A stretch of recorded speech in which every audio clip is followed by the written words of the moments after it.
வணக்கம் மக்களே, welcome to Narmi tax. தினம் ஒரு அபிராமி அந்தாதி. இன்று பாடல் 3. அறிந்தேன் எவரும் அறியா மறையை, அறிந்து கொண்டு செறிந்தேன் உனது திருவடிக்கே திருவே.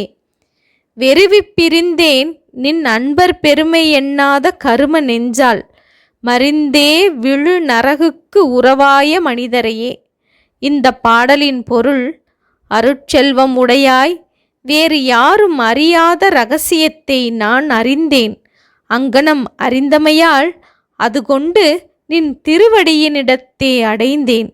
நின் அடியார்கள் பெருமையை எண்ணாத பாவம் மிக்க மனம் காரணமாக குப்புற விழுகும் நரகலோகத்தின் தொடர்புடைய மனிதரைக் கண்டு அஞ்சி விலகினேன் என்று பாடுகின்றார் அபிராமி பட்டர். திருவடிக்கண் அடைக்கலம் புகுதல் எல்லா நன்மை செய்யும்.